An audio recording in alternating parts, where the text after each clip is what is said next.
Hi, everyone. Welcome back to another live session. As always, great to be back. And thank you so much for being here. Uh, every session, it feels like we need to tackle quite a few items, but we'll dive in. We'll get through it all today. As always, this is really an open format. We're going to talk a little bit in our downtime today how to impress your interviewer, and that can be first impressions during the interview, at the end of the interview, etc. But we'll cover a ton of topics today. And as always, any and all questions are welcome, comments. A lot's happening in the world now. So anything and everything is on the table. So if you haven't had the chance to check out the video I produced yesterday, it's relatively robust. It's about 17 and a half minutes, but it's really taking 23 steps to reduce some of the anxiety you'll have before going into a job interview. And then it talks about really the before, which is the big one, the during and the after. If you haven't had a chance to check out that video, check it out. And as always, I recommend that I'm low and slow. So speeding up the pace of how you watch my content is sometimes valuable. It's not for everybody, but I do all my learning on 2x, and it's something that I recommend. Try me on 1.25, 1.5, even 2x. You'll find that maybe you can consume more content, not just my content, but other people's content as well. So as people are coming in, we had a little bit of an audio hiccup last week. So please let me know that you can hear me okay, see me okay, where you're visiting from, etc. So let's talk about a couple of other things before we dive in. We don't have any questions yet, but as we come into this session, what do I want to chat about? Well, let's actually kind of just maybe dive right in. There's a few just wow, I'm stumbling today. There's a few just agenda items that I want to cover. The biggest one is that I have an official launch date for my AI practice interviews tool. That will be Monday, February 26th.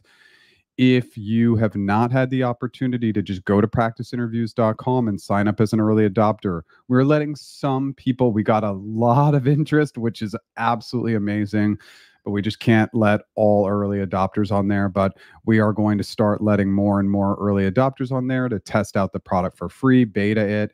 And if you don't want to test out the free version, as we'll be adding features and all this other good stuff, just make sure to sign up. You'll get a discount as an early adopter.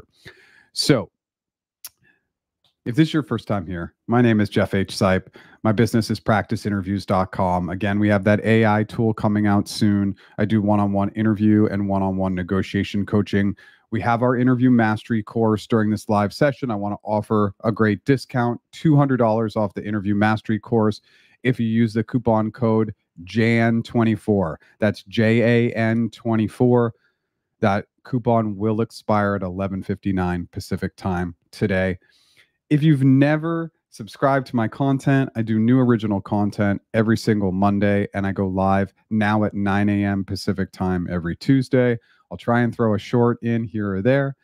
And let's dive in. Again, anything and everything's on the table. If you want to talk about the layoffs that happened, I guess it was technically last week. We can talk about that. But obviously, again, in our downtime, we'll talk a little bit about how to impress your interviewer. If you like what I'm doing today, smash that like button. If you've never subscribed, again, same days on the that I just mentioned. You can find yesterday's video on my YouTube channel. So if you just type in to YouTube, Jeff H. Sipe, you'll find it, and consider subscribing.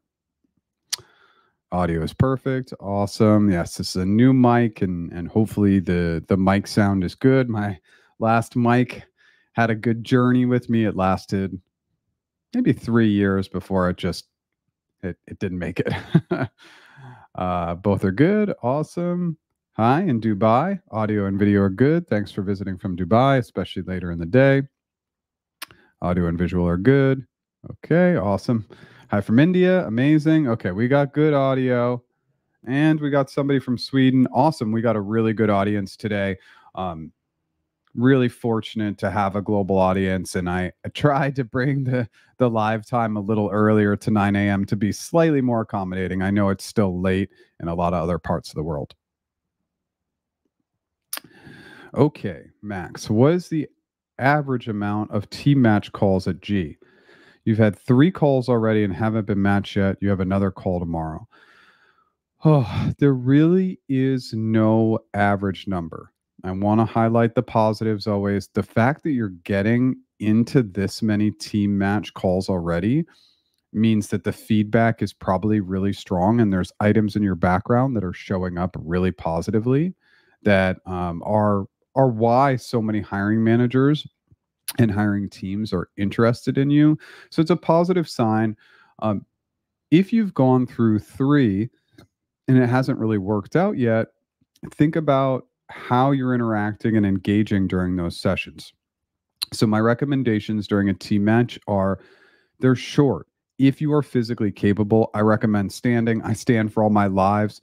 You will have a little bit more energy, excitement, a little bit better body language. Again, just a recommendation. You really want to be ready for tell me about yourself, why the company, why this position. Those are kind of the classic questions. Of course, you want to be ready for anything. But then the big one is excitement, enthusiasm, and engagement. And especially at the end, it's just my impression, but I think my impression is correct that most people, when they get into the team match stage, are so self focused that they forget to ask about their audience. What do you love about the organization? What do you love about your job? What do you love about managing the team? What is the coolest thing you're working on right now? Find out a little bit more about the person you're potentially going to work for. It's really critical. People like to talk about themselves. The more they talk about themselves, the more they like you. I think it's just a huge missed data point in all interviews, not just the team match. We become very self focused, which is easily understandable. We're trying to assess some of the key items we think are really critical to understanding the role, et cetera. But let's use the low hanging fruit of knowing that people like you better when they talk about themselves. This is not a theory. This is backed by data and science. You've heard me say that probably a million times, but I don't like to make things up. I like to back the information by data. And that's actually a data driven point. So ask them questions about themselves. It usually plays in your favor. Thanks for yesterday's video. Amazing. Is that coupon for the coaching as well? It's not. That coupon, the Jan 24 coupon, is just for the course.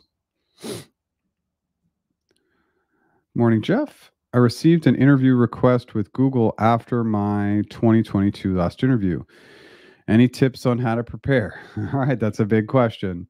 Obviously, the preparation should be extensive, and one of the biggest things about prepping is setting aside the time to prep and not trying to do it all in one shot. Meaning, let's say you have an interview next week and you try and do it all this weekend. It's about calendaring out time in your day and your evening to start the prep process. And so, the easy and low hanging fruit is like the 3 types of questions, common questions. Tell me about yourself, why the company. You're really thinking in a rule of 3. What are 3 things that you like, that you want to highlight about yourself? And then keeping those answers to 1 minute or less. On the behavioral side, really having to work through and get those examples down. There is just no amount of prep that's going to be enough to just continue to fine tune and perfect those answers. And by the way, one of the best ways to perfect your behavioral answers, type it all out, throw it into ChatGPT and say, are there any steps that you think I missed? Any actions that I likely took that you think I didn't uncover? Anything that was unclear about my answer? It's going to provide you really good feedback and sometimes will help you jog your memory for something that you did and is really common for that type of accomplishment or project or initiative. It's going to fill in the gaps. Lastly, on the hypothetical side, it's the hardest part to prep. So when prepping for hypothetical questions, it's just really diving in and understanding the CFAS method, especially for a company like a Google. We're going to clarify the question, build frameworks, which is our outline, make some role-specific assumptions, and then solve. That's going to take a little bit more work. And you can have ChatGPT or your preferred generative AI tool create practice questions for you to help. That's a really, really high level, but preparing and then obviously practicing in front of a mirror, with a recording, with an AI tool, with another human being, all are going to be helpful steps for you to take.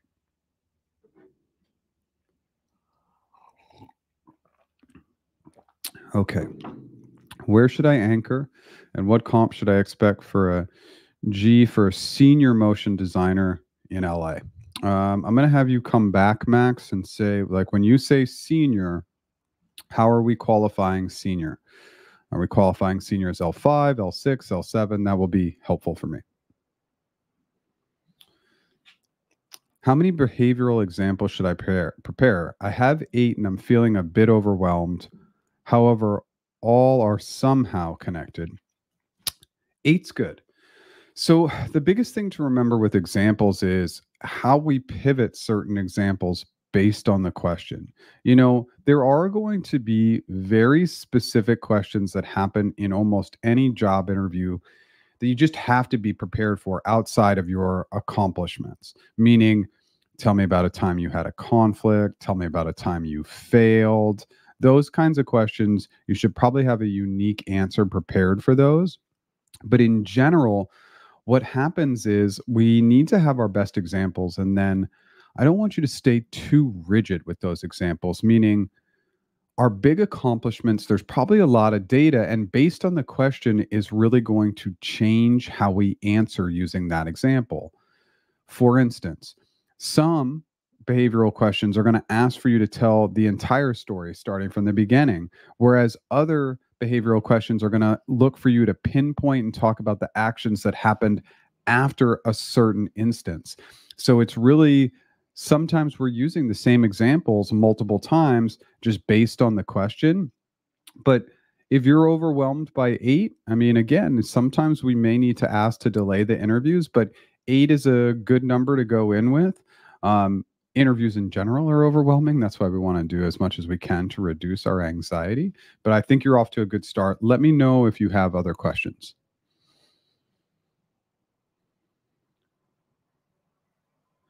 Also, by using their name in a conversation, it will subconsciously make them like you more. Yes, and be careful not to overdo it. Using people's names is positive, and there's a lot of, again, science and data to back that people like hearing their own name. But when overused, it can also bring about, for some people, a little bit of a negative impression. So use it, but use it sparingly. I wouldn't address them as Sue, Sue, Sue, Sue. You'd say, okay, great. Thanks, Sue. And occasionally just bring in Sue's name. That's my recommendation.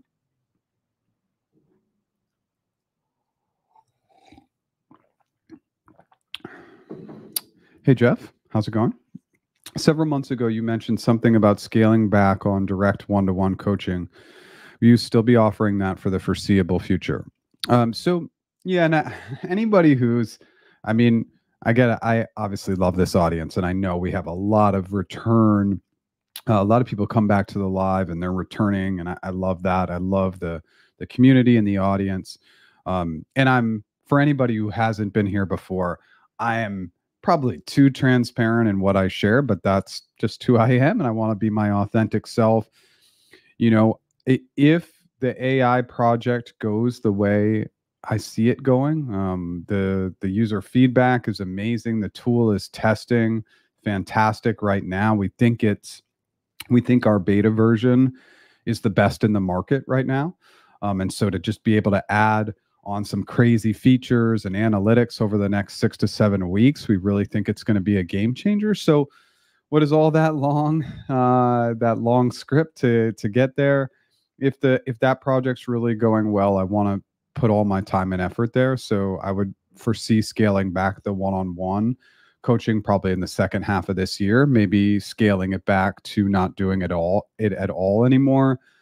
I love the one-on-one stuff, but obviously you always want to be focused in on how are you pivoting and changing your business. It's important for any entrepreneur. So I'm thinking about maybe scaling back in July. So hopefully we get a chance to chat before then, but everything is fluid, always changing, and I have not committed 100% to dropping the coaching at this time. Thanks for the question. Had a 5-hour interview with AWS for a sales role. Yep. and you are approved by HC. Okay, AWS doesn't have hiring committee, but they have they have an approval process. But the role you applied for was filled. Any advice on how to get them to move quickly through placement in the role?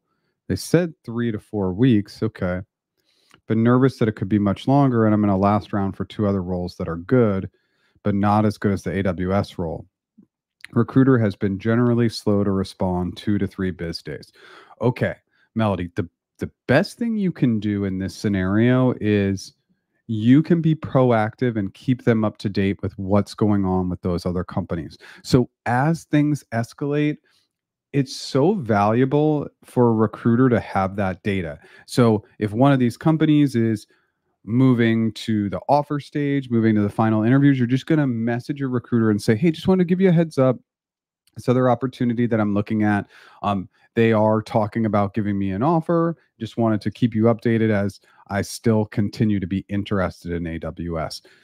We don't want to state that AWS is our number one choice. If you've already done that, that's okay. We can't go backwards, but we want to leave some mystery that we might accept one of these other roles, and therefore that will help us in the negotiations. But yeah, just any sort of updates, proactive updates, that's probably going to be your best method. Unfortunately, some of it's outside of your control, but constant engagement is going to be the best way to set yourself up for success. And good luck. Hey, Jeff, are you seeing any hiring activity at GCP in 2024? I saw one individual posting in LinkedIn that she joined GCP last week, and assuming the interviews happened months ago. Yeah, so I've been getting quite a few customer engineer clients lately, like as we headed into the end of last year and early this year. And again, my pulse is what I see usually is relatively connected to the market, not always, but lots of customer engineers for GCP. That's been, they just won't stop coming in. And so it's kind of been weird. That has been the one role. And what I've seen a lot less of is over the last 6 months or so, even longer, maybe a lot less sales engineers. We did get whispers that they put the TAM roles on hold, and I haven't seen those reopening. So I think the TAM roles, the technical account manager roles, are also still on hold. So really, it's just been customer engineers, but absolutely, I've been seeing quite a few of those. So that leads me to believe that at least that role for GCP is moving forward. I hope that helps. How do I tailor my answers to lean L5? Recruiter said they will gauge my level between L4 and L5 based on my interview performance, although hiring manager said the role is targeting L4. So I always give this feedback with the caveat that I don't know that 100% of people would agree with this feedback, but I'll give it because you asked for it. So basically, trying to force a higher level in your interviews, I think it just adds a really tough layer of complexity. L4 to L5, they're pretty similar levels in my opinion. So, L5, you'll come in at L5 with a little bit more experience, a little bit more scope, probably a little bit more on the leadership. It doesn't have to be people leadership, but just leadership of bigger projects and initiatives. But I wouldn't try to force in keywords or anything else to make you sound like you should be at a higher level. Again, that can just throw you off your game a little bit. I hope that recommendation helps. But yeah, just think about the projects that have big scope, big scale, lots of leadership. That's going to help you. But ultimately, remember, typically they're going to force you down a level. Not always, but I would really be thinking about, okay, does the comp align at an L4? Would you consider an L4? And obviously in the interviews, go and crush them so that they will hire you at an L5.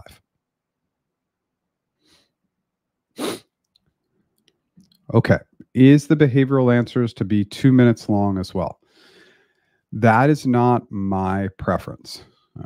You will go online and you will find all sorts of data about the length of a behavioral answer. I have friends who swear by the 1 minute behavioral answer. My recommendation is 3 to 4 minutes. It may seem like a lot, but 3 to 4 minutes is going to give me enough depth to understand the context, really the depth in the actions you took, and those results. At 2 minutes, to me, you're probably only going to be able to give about 30 seconds to 1 minute on the actions. And that's just not enough of a how. I need to know what you did, but I also need to know how you did it. And the other piece is story. So, because a behavioral answer is a story, it's easier for your interviewer to follow along. So, this idea that an interviewer could only listen for 1 or 2 minutes is kind of ridiculous, right? They can listen for 3 or 4 minutes because if it's a good story where you're really talking through all the great actions you took and how you went about doing them, that's going to be a really, really good length. Give it a shot. So, recommendation 30 seconds on the situation and task, 2 to 3 minutes on the actions, and then 30 seconds on the results. You can bring in learnings and follow up questions, but those are kind of additional. If you do bring in learnings, 15 seconds or less, and follow up questions, 15 seconds or less as well. What do Google interviews typically use to decide if a candidate is L6 or L7? Experience or actual interview answers? Believe it or not, it's going to lean more towards the interview answers in general. Now, the other thing that's I don't think talked about enough is I like to put some pressure on recruiters. And this is whether it's Google or any other company to push the level that you're interested in. So let's say our recruiter's Jane. I might say, Jane, coming into these interviews, I would really like to target L7. And if Jane's like, well, that's decided later on. Okay, I understand that. I understand that levels are not set in stone before the interviews, but I'd really like to target an L7 for this level. Why is that important? Because we're trying to coach our recruiter, Jane, to only have us interview with L7s, directors, maybe senior directors, or a VP. Because what happens is if we don't dictate that, Jane, our recruiter, might put some L6s on your interview panel. And then it's pretty rare, especially at a company like Google, that you would get hired as an L7 interviewing with L6s. So a little bit more driving your recruiter towards the level, even though they won't confirm it with you, is a great way to guarantee that you can be more pushing towards the level that you want. I hope that helps. I'm new to joining your live session for the first time. Looking forward to the information and learning. Thanks for being here. Love the community. We're approaching 150 lives, which to me is just, it's crazy to think that it's been that many. And it's also funny to think and just reflect back on how nervous I was when I first did this and the anxiety. And now I just come in and I fumble through my words and I just keep going. But showing up for these lives has been a really fun part of the journey. And it's been crazy. The initial lives had always we had an audience of 100, sometimes up to 200 people in a live. And then the job market changed and we have a much smaller audience, but I still love the audience. I show up every week just because I want to engage with the community. So thanks so much for being here. Happy New Year, Jeff. Wondering if you've heard any TAM related updates. Okay, cool. So we're talking a little bit about GCP today. I have not heard anything. Nothing on the TAM side. It's still so early in the year that I think we'll see how things shake out in January. But when we heard those initial reports, it was going to kind of be a little bit of a hold for the first month of the year. My best guess is that that's more likely to hold through February, maybe through March. Decisions just happen really slow at big companies, especially a company like a Google. And again, that TAM role is the technical account manager for GCP. So we're just going to have to wait and see, but I don't have any updates as of right now. Hi, Jeff. How to start a discussion about salary if there's no note in the role announcement and during the first interview, if asked during the interview? Okay, so it would be interesting to just, you don't need to disclose your location, but obviously knowing that If you are in the US, a lot of locations now require the salary range to be posted. So if you are going after a role in any of those states, you are well within your criteria to ask for the salary range. But I actually like you to avoid the salary conversation as much as possible. Here's why. I want to have the salary discussion when they love me and they want to hire me and I'm the ideal candidate. That's my preferred time to have it. So if they ask at any point, just say, I'm still learning a little bit more about the role, the team. I'm pretty open and negotiable once I find out all the information. And I know that's an important detail, and I'm happy to discuss it later in the process. Deflect, deflect, deflect. Do not give them a number because, again, when they want to hire you, it just makes it much easier for you to negotiate when you're the preferred candidate. I don't really want any numbers coming out. As long as you can hold off, the better, in my opinion.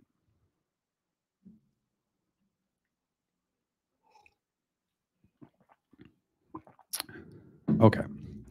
Hi, Jeff. Do you recommend using a resume builder site like Enhance CV? Oh, that's kind of a creative name. I've never heard of them. And no, I don't. Just go to practiceinterviews.com and download the free resume template. Any advice for 2-column resumes? Absolutely not. 100%. That's a 100% no for me. Here's why. The 2-column resumes, you're forcing my brain to do something that it's not used to doing. So again, it depends on your country. I know in some countries, right, you read right to left, but obviously for English in the US, we read left to right. And I've been reading left to right since I was a kid. So when you bring it into 2 columns, my eyes don't know where to go. And the amount of time I'm going to hang out on that resume is going to be limited because you're challenging my brain to try and find the concepts in a way that my brain isn't used to doing it. And that's why I really don't like them. You like the Google Fang leadership software engineer in the link below. Okay. You're not going to be able to link in here. So I can't see what that looks like. But the biggest thing to remember on resumes, you're going to look at a lot of templates. You're going to talk to a lot of resume writers who are really, really rigid. I would say, number one, you want it to be consistent. Just have the same look and feel throughout. But the bulleted resume summary is absolute gold. And here's why. Because every single position that you apply for, get referred to, network for, you should have a new summary section. And by creating a bulleted summary, you can change out that section in 3 to 5 minutes with ChatGPT. You just throw your resume and the job description into ChatGPT and you say, highlight for me the 5 themes that align with my resume and the job description. Boom, you have a summary. So the bulleted summary section is, to me, the most important part. And the rest is obviously getting your experience. I like a mix of the day-to-day and accomplishments. If you're not putting day-to-day in the resume, you're just missing out on some keyword searches, especially in an applicant tracking system. But the 2-column piece, I really don't care for it. I think it's a very unnatural way to look at something, and I think it can shut down an audience that has very limited time to review your resume. I know that was long-winded. I hope it helps. AWS doesn't have HC approval. They have a debrief meeting where the decision to hire or no hire or repurpose is made. Repurpose means you're a good cultural fit, but not met for the role. Correct. AWS, well, I guess there are a couple of companies that have a similar process to Google and like a hiring committee. But one of the things that AWS just candidly does way better than Google is they make quicker hiring decisions because of these debrief meetings and because decisions can be made within teams without having to go through all these layers of approval. It's a model that I have strongly recommended to my friends and leadership at Google that they take on something similar. I like the idea and concept of hiring committee, having your peers review you and make decisions, but it's such a barrier in terms of speed that it's just really slowed the process down for years now. And now they have that additional layer of executive review that's back in there. So The AWS process is much quicker. And thanks for doubling down on that. It's important to know. And that's why AWS makes quicker hiring decisions overall. We're at the 30s. I'm just going to quickly prompt on my services. If you use the coupon code JAN24, JAN24, $200 off the interview mastery course, that coupon code expires at 11:59 Pacific time today. I do one-on-one interview and one-on-one negotiation coaching, but the big announcement, the AI tool has a launch date. It's February 26th. As anybody knows with tech, I may need to move that date, but we are trying to stick to the roadmap and have that paid launch be on the 26th. If you have not signed up as an early adopter, if you don't want to beta test the free tool as we add features, that's okay. But all early adopters are going to get a discount.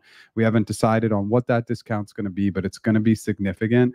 So we're offering 3 options: 1 month subscriptions, 3 months, and 6 months. And we'll offer that same discount on all those different packages. If you like what I'm doing today, smash that like button. If you've never subscribed, I do new videos every single Monday and new live sessions every Tuesday at 9 a.m. Pacific time. Okay, where should I anchor and what comp should I expect for GL4 motion designer in LA? Okay, so designers are, designers depends. Like there's going to be some fluctuation in designers. I think if you're really thinking about a total comp, like a year 1 total comp, mid to high 2s for an L4 motion designer in LA, there could be some very specific criteria and niche down skills that bring you closer to that 300 number. But I would imagine 250 to 275 in year 1. So what does that mean? I would be anchoring probably in the just below 350 range. So like 347, 500, etc. But yeah, I would expect it to all work out in that 250 to 275 range in year 1. Remember, base salary for an L4, you can negotiate about 5 to 10K off the initial offer, even if you see it. The bonus is going to be set at 15%. So it's really an equity play and potentially a sign-on. Most L4s aren't going to get huge sign-ons unless there's a significant reason for it, like you're walking away from a lot of equity, a bonus, etc. But you can definitely negotiate a 10K, 20K sign-on usually. I hope that helps.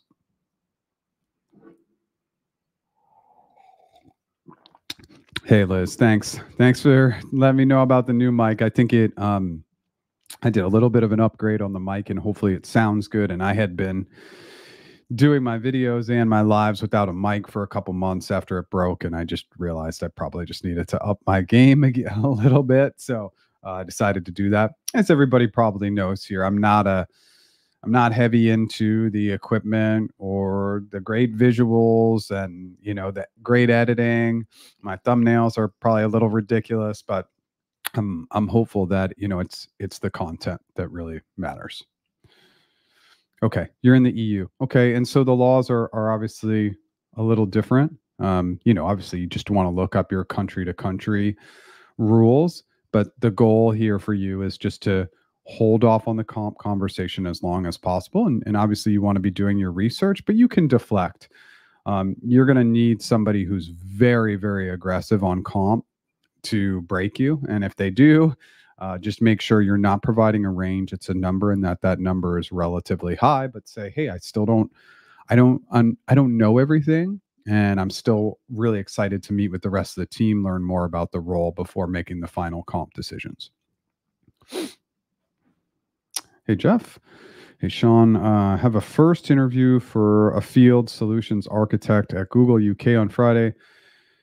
Any tips outside of watching all your videos? Oh, my goodness. And every time somebody says all your videos, I have a little bit of a cringe moment thinking about some of those early videos. But so for a field solutions architect, so with architects, a lot of the questions are going to be client driven. And one of the biggest recommendations I make to anybody who's in a client facing role that has some component of sales and some component of tech, don't forget about the internal teams. Yes, of course, it's a client facing role, but you're going to do a lot of work with internal teams to build those use cases, Look at building a proof of concept. Look at any historical data that they have. So as you're answering questions, don't forget about internal collaboration and working with internal stakeholders. It's one of the most common items that I see missed when answering interview questions for these types of roles. Um, the other just piece of advice is remember to solve everything with the mindset of that role. If you get anything that's kind of random, just make sure you're solving like you're in the position. That's one of the best pieces of advice I can give anybody. And good luck.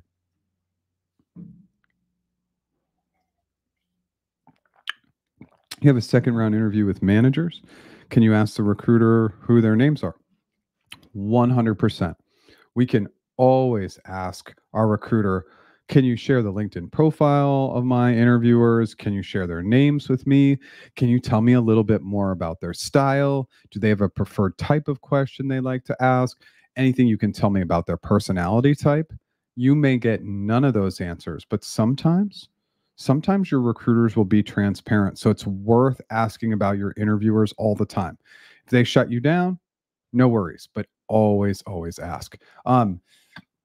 Looking up their background is actually a little less helpful. Understanding more about their personality type and how they interview, that can be extremely helpful in the interview process. Now, a couple of things, if you can look them up, just try and understand, do they seem to be more technical, more non-technical? Those can be little leans in the interviews, but I want you to stay true to yourself and not flex too much based on who's interviewing you. Interview with Google. The recruiter ended at 10 minutes early and didn't give me a chance to ask questions at the end. I struggled through hypothetical questions. Doesn't look good, right? So the recruiter ended it. So the recruiter was asking you hypothetical questions.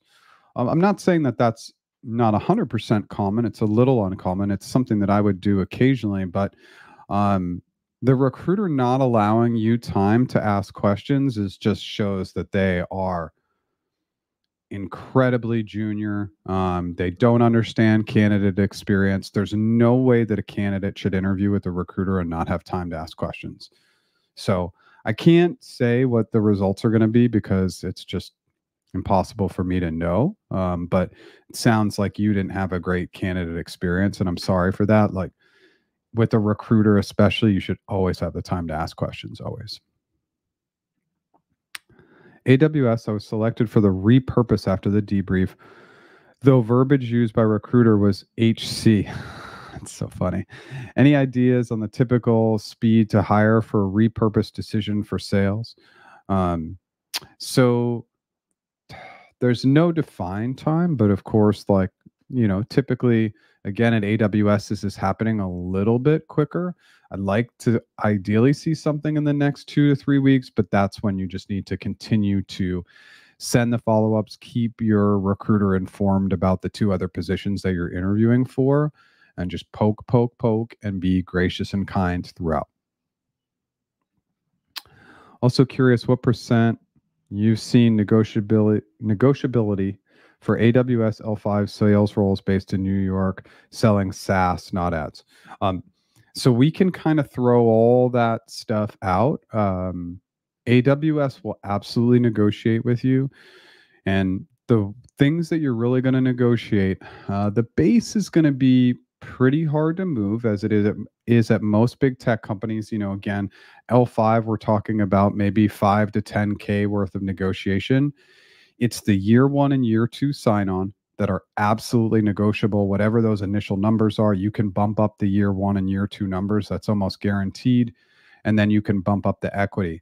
But over the last couple of years, the year 1 and year 2 sign-on bonuses have been the most movable from what I've seen. But you definitely want to negotiate on every single item, and then if you can add in a sign-on as well. I hope that helps. At 10 years of experience, my natural resume ends up being 2 pages. Receive mixed feedback on editing 1 page versus 2 page at 10 years of experience. Thoughts? Okay. The 1 page resume, it It doesn't really make any sense. Here's why.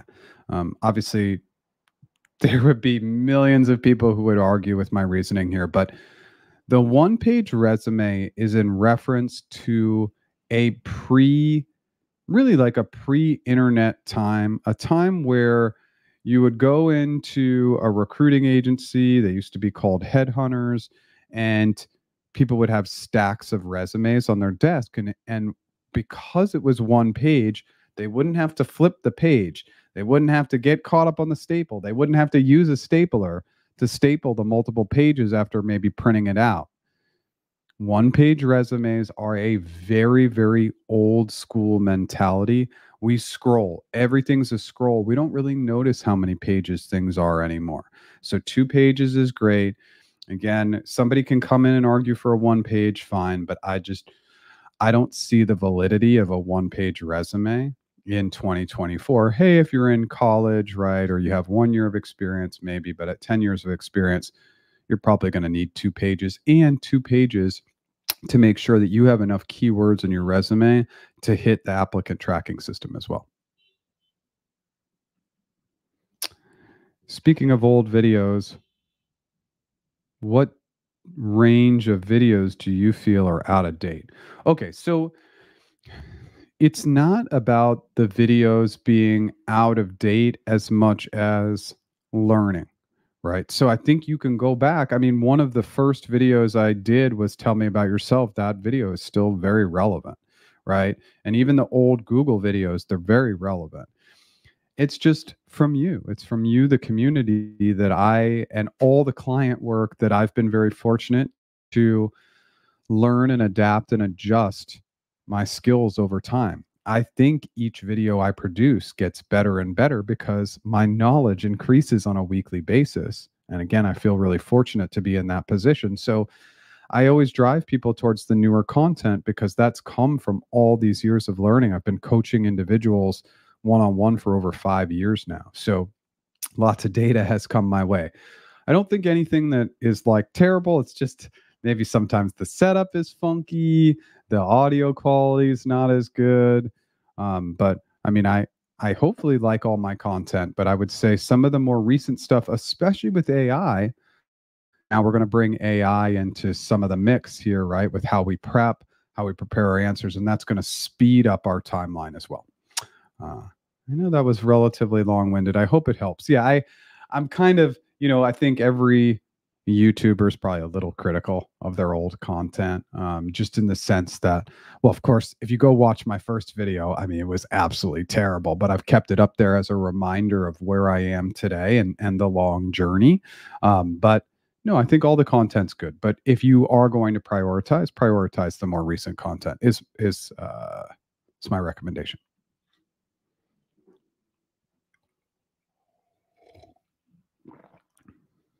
Whoa, I don't know this question. Unfortunately, she's not a junior.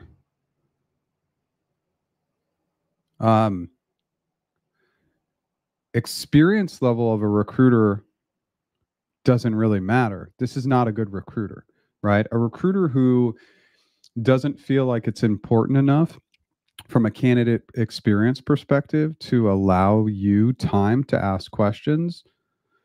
I don't care if they have 20 years of experience. That's a bad recruiter, in my opinion. If they felt as though they didn't think you were a good match, they should have ended their questions short and still built in that cadence to allow you 3 to 5 minutes to ask questions. And so I am tough on recruiters. I'm really tough on recruiters. And I it's the one area where I think I have a good reason and I can back it up. I did recruiting for 15 years. I know what a good recruiter and a bad recruiter looks like. So again, years of experience with a recruiter doesn't always matter. Sometimes they learn really bad habits and those bad habits carry over for years. Just my 2 cents. Okay. With over 20 years of experience, will I get discriminated against? Okay, this is a big question. Does ageism exist? 100%. It exists. Anybody who tells you different is just not telling you a true story. there's just unconscious bias, and anybody could say, "Oh, I don't see age," but yeah, we need to be thinking about ageism and how it plays into the job search, and there are ways to overcome that, right? So it depends on your location, but we can make ourselves look a little younger. Some of maybe those early positions in our career, maybe we chop those off. Maybe I see you're on LinkedIn, maybe you remove your education dates. We can make ourselves look a little younger because, especially in the US, like they can't ask when you graduated or any of that stuff. It can go on the application, but we can leave that separate from what the interviewers see. um, I don't want to be too harsh about this, but I just think that saying like age doesn't matter when it comes to job interviews and it comes to companies and how they look at you, it does matter. So again, I recommend trying, if at all possible, to make yourself look younger. And even I'll tell you, when I went for the job at Google, like my LinkedIn profile showed only 2009 to 2013, and I had a good 10 years of experience. So I had specifically catered my LinkedIn profile at that time to make myself look a little younger. Now I've added some years back in, but not all the years, because my first 6 years or so of my career, just there wasn't a lot of relevancy, not a lot of flow, lots of different positions. Just one recommendation that we can utilize to chop off years. But yeah, there's ageism. It absolutely exists. There's bias on all levels, and we just want to make sure that we have awareness around it, but we don't let it bring us down so negatively that it like kind of holds us off from going after roles or jobs we want. I hope that helps.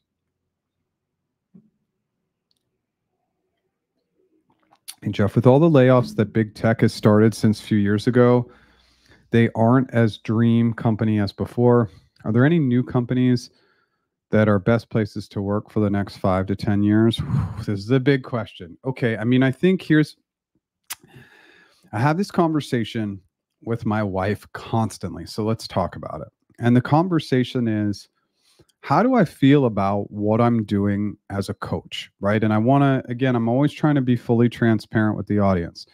And the reason why I still can feel good and sleep at night about coaching people to get into these big tech companies is two reasons. The big tech companies, it's brand and money. So you don't need to necessarily stay at one of these big companies for a long time. Get that brand on your resume and LinkedIn profile and go make that money. And that's why I can, again, wake up and feel good about the work that I do on a daily basis, because I know those two factors change people's lives. Are these companies the same as when they were smaller? Absolutely not. And it's a theme, it's a pattern. These companies just use layoffs. This is just commonplace now. Any company uses layoffs.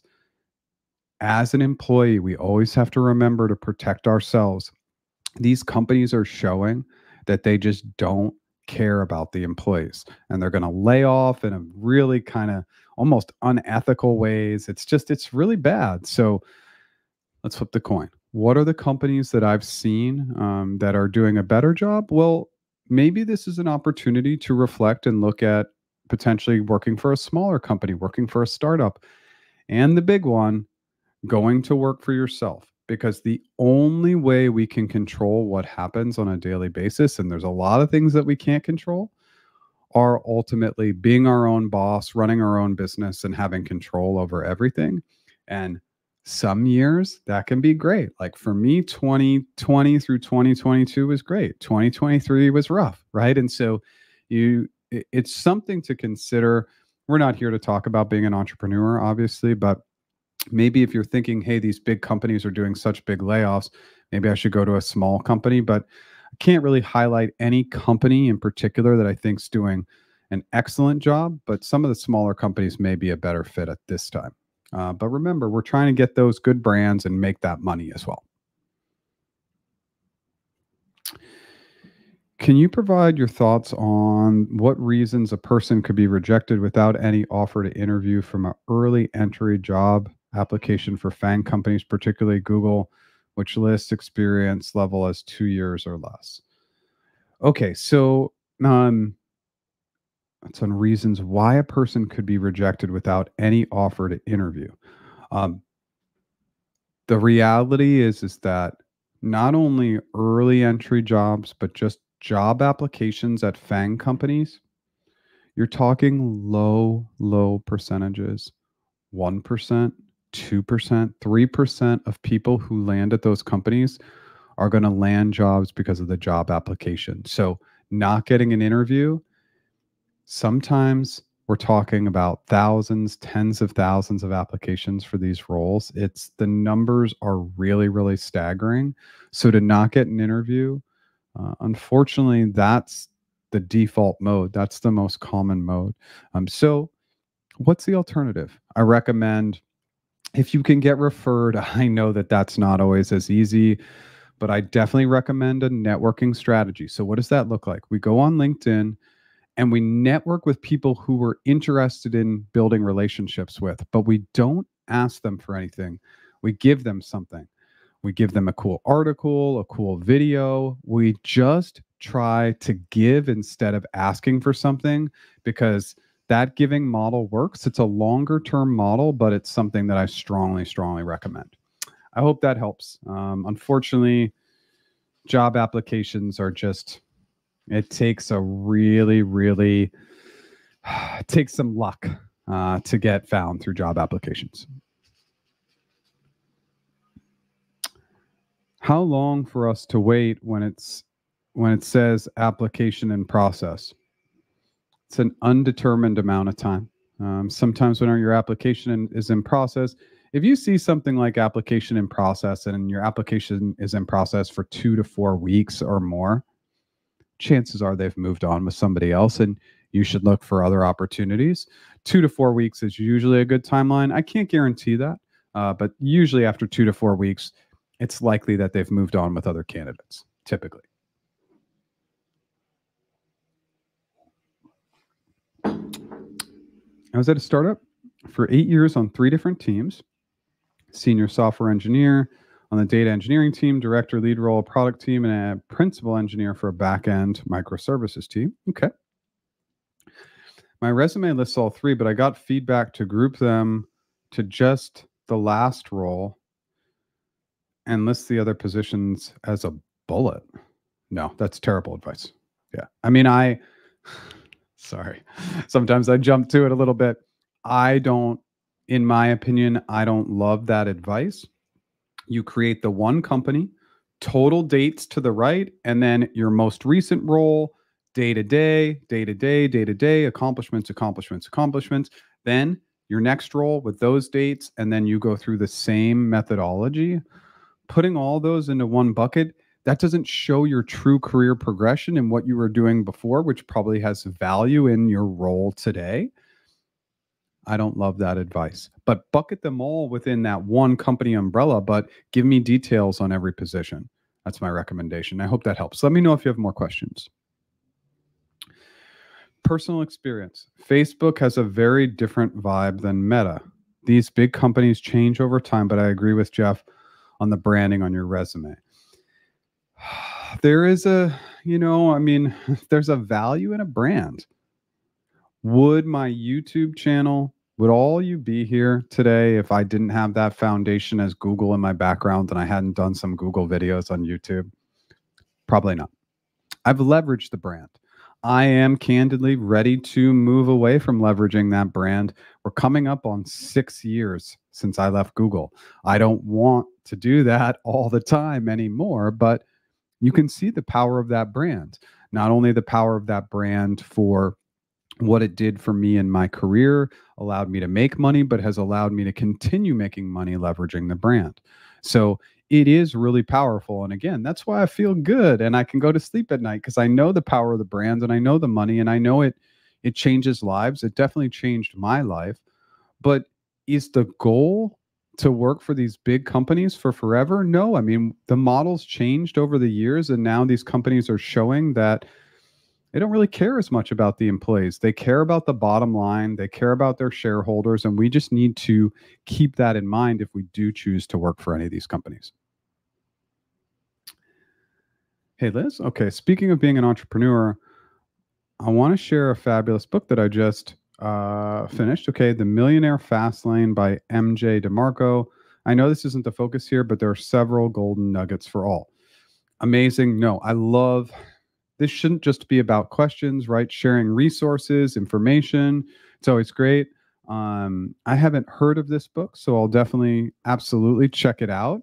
And I recommend everybody just, I know that this is again cursory, but everybody should massively consume learning. We live in an environment where it's so easy to learn, and anybody who commutes, you can really up your career if you learn while you commute.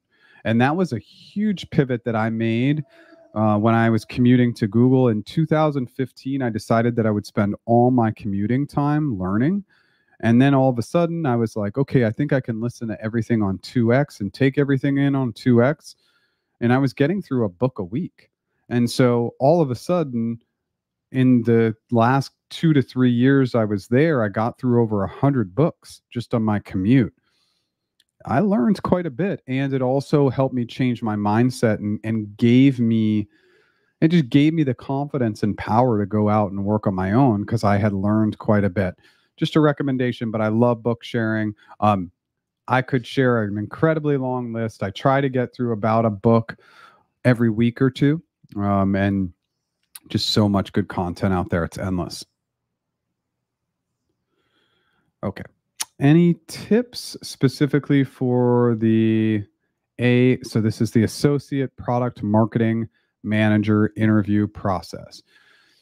So product marketing manager. So this is really, it is product based, but it looks nothing like your typical product manager interview. It's going to lean more on marketing, a little bit more on strategy and ops. So you are going to want to think about how you're incorporating the marketing into these bigger initiatives. Any associate role is going to tend to lean behavioral. So making sure you have those great behavioral examples ready. Of course, you are going to get hypothetical questions as well, but lean into the behavioral answers. Again, it's not going to feel so producty. It's going to feel a little bit more marketing, strategy, ops from what I've seen. But if you want to look at some really good, truly sourced product questions, go to tryexponent.com and look at their practice questions. They're sourced and they have a really big list of great questions there.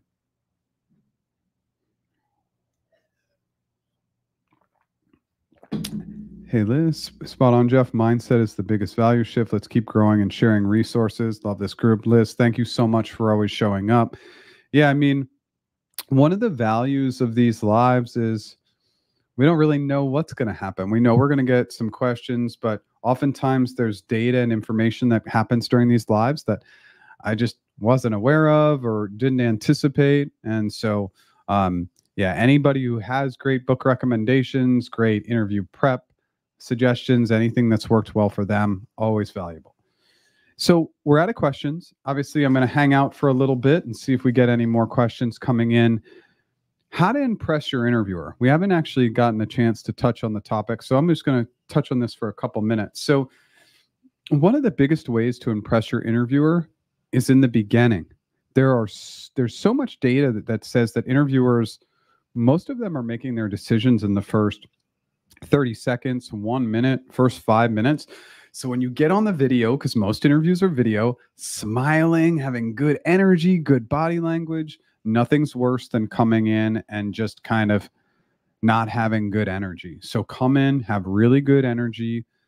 Tell me about yourself and why the company. Those are also ways to impress your interviewer right in the beginning. You have to have great answers. So many people, for tell me about yourself, want to walk through their background. You can do that as a question at the end.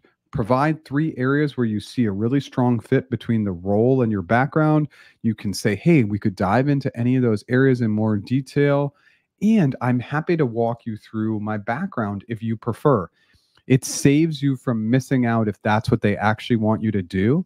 But oftentimes, you're not going to impress your interviewer with really long answers to tell me about yourself or why the company if they're not planned out. So come in with energy, come in with good answers to those. You impress your interviewer also by staying engaged, really being thoughtful about how you're answering the questions and pivoting accordingly. Some interviewers, we're just going to need to pivot. We're going to need to speed up, go a little faster, faster, faster. Some we're going to need to go slower, slower, slower. There's all these things that are going to happen in the interview. And the more you can mirror them and adapt to them, that's going to be great. And then, of course, the last piece is you can impress your interviewer with really good questions. Ask them questions about themselves. What do you love about the company, your role, the team, your initiatives? That's a way to impress them as well. If we make it a little bit focused on them, they're going to like us more. Just a few suggestions. I definitely wanted to make sure we at least touched on the subject of the live today. At Liz Myers, agree with you about Millionaire's Fastlane. Okay, cool. I'm definitely going to add that to my Audible list, which is already absolutely insane, but I will add it and maybe give it a shot later this week. Thank you. Particularly a bit nervous for the GCA for the APMM program. But I feel a little bit more prepped. Yeah, remember in the GCA interview. Okay, so what has been the foundational GCA interview for like the last couple of years trending? 3 questions: a random hypothetical question, a role-related hypothetical question, and a behavioral question that casts a pretty wide net, a question where you're likely going to have multiple examples. So the random hypothetical question in the GCA interview is usually the most nerve-wracking. Whatever they ask you, solve like you're a product marketing manager. You're thinking about it from a product marketing perspective. Whatever they ask you, solve with that mindset. That will I don't know if save's the right word, but it will remove all the anxiety. The challenge with the GCA interviews is that people try to go in and solve just randomly without a plan. Solve like you're in the role, and that will really help. Hey, David. Wow, good to see you. Jeff helped me prepping for my corp interviews, Google, Amazon, Tesla some years ago, and expertise truly helped me landing my job. It's amazing. David, it's been a long time. Thank you so much for coming in here. I love seeing old clients. It's crazy how the years go by. And just, I've been really, really fortunate. You know, I don't want to, well, I do want to do it. I mean, one of the reasons why, for anybody who's still hanging out on the live now, one of the reasons why I think the AI tool is going to be the best in market is because of people like David. It's because of you, the community. I've learned. So I've created a product based on all the learnings from the client work. I have I have a lot of competitors. I think 2 are pretty good. But the 2 biggest competitors that I have, one is just a serial entrepreneur, and then the other major competitor is a product manager. And they just don't have a foundation in HR, interviews, interview coaching. So what does that mean? When you hop into their AI practice interview tool, it's based on just some random criteria that they're using a back-end generative AI, probably OpenAI, ChatGPT, to say, just poke at these areas of a person's answer, but we want to follow a specific system that I've learned from my clients over the years that's going to really help improve your interview answers. I know that was a tangent, but here's what's happening. One of the biggest, for example, TikTokers out there, there's a woman on TikTok. Her content is really good, but here's the challenge. She's probably the #1 person in the interview space on TikTok, but she's an aggregator, meaning she's just taking information from other places. She's using some logic and common sense in doing the videos. The challenge with never having been in the arena, never having been in HR, recruiter, the challenge there is that some of the videos are really bad because they're using common sense, and sometimes common sense doesn't 100% apply when it comes to the interview process, how to deal with recruiters. There's a specific system that needs to be followed. Whew. I know that was a tangent, but David, thank you so much. It has been a while, and I know we did a number of sessions, so I'm really happy to see you in here. We are out of questions. I'm going to prompt on my services. If no more questions come in, we'll end. If additional questions come in, I'm happy to answer them. Practice interviews, AI, the tool, official global launch for the paid version, February 26th. That's a Monday. Our interview mastery course, $200 discount today if you use the coupon code JAN, JAN 24. That's available just till midnight Pacific time today. Still doing one-on-one interview and one-on-one negotiation coaching. If you haven't signed up for our AI tool, just go to practiceinterviews.com, sign up for that AI tool. Even if you don't beta it, you're going to be added to the discount list. Not on that list. I'm not going to be providing discounts to anybody outside of the early adopters list. I do new original content every single Monday, live every Tuesday at 9 a.m. Pacific time. If you like what I did today, smash that like button. If you've never subscribed, that's when I put out my info and my content. I'm going to answer this last question and hop off. Thank you so much, everybody, for being here. Yes, recruiters are mostly the only people I trust to look to. Okay, thanks for that. Again, when you're looking at any product, right, in the arena, I want to utilize products of somebody who's been in the space, because otherwise chances are they're making best guesses at what the user likes. They don't actually know. And by the way, any other platform too, just make sure that any tool or any product you use, they're constantly asking you for feedback, asking you for your time, because user feedback is the most important item. You cannot make a good product without the users. Thank you for being here. Thanks, Liz. Yeah, the launch date, it's been a long time coming, a lot of money spent, but hoping for the best, obviously. In my resume bullet, should I bold or italicize my key accomplishment numbers? Sure. Yeah, so my whole philosophy on the bolding in the resume is, if it's crazy and everything is bolded, it's not going to jump out. But if there are a few things that you want to bold, sure, it jumps off the page. It adds value. So I would say if every single line has bold in it, it's probably not going to bring value. But per position, if you want to bold a couple things, I like it. And, you just, again, like everything else in the resume, be consistent. If you're going to bold accomplishments within one position, make sure you're doing a little bit of bolding in each position to highlight your best accomplishments. But I do like that, and have become more of a fan of that over the years. One more question, Jeff. Google will get last interview result and recruiter. One more question, Jeff. Google will get last interview result and recruiter will share before my interview. If you're waiting on interview results, will they give you the interview results before your last interview? Probably not. But I don't know. It just depends. Some recruiters will tell you, hey, things are going well. Some won't say anything. I typically wouldn't say anything. I'd let you go through all the interviews and then I'd provide information. Feedback to prepare for my new interviews after 2 years. Oh, maybe. It's hard to know what they're going to do and what they're not going to do.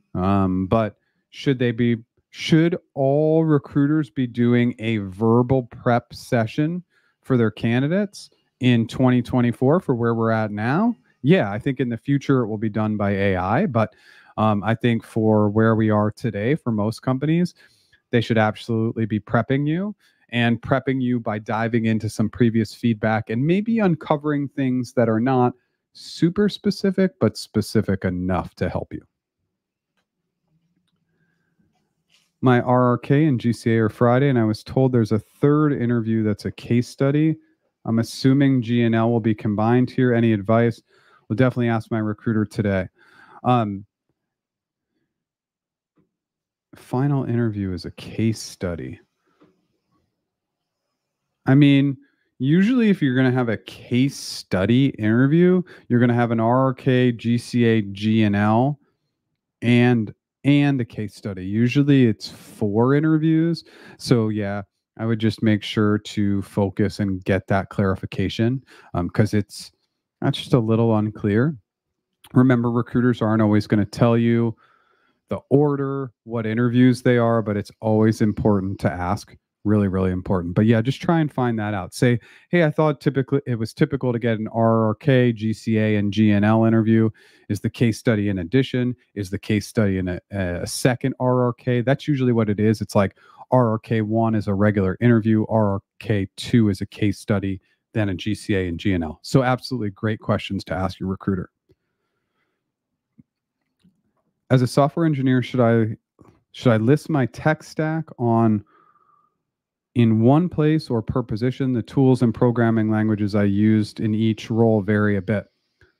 So you definitely want to be talking about the technologies you used for these more technical roles under each position. Then, of course, at the bottom of your resume, you also want a technical summary where you list all your technical expertise as well. And sometimes in the technical summary, there's a couple ways to go about that. You can bucket it based on whether they're coding languages, cloud technologies, etc. You can bucket them on beginner, medium, and expert in terms of how good you are with the technologies, but definitely get that technical information per position and build in a technical summary as well. Okay. It looks like we've come to the end of questions. I'm just going to breathe here for a second, take a quick pause, see if anything else comes in. Thank you so much for being here. I'm going to continue to show up week after week. We'll talk a little bit more about what's evolving and happening with my business and the AI tool. Of course, I want to introduce those items, but the focus always is you, the community, and getting your questions answered.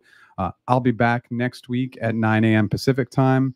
And if you have any questions in the meantime, please join our Slack group. That's practiceinterviews.com. Slack group is under free resources, and leave any comments via YouTube or LinkedIn. Thanks so much. Have a great day.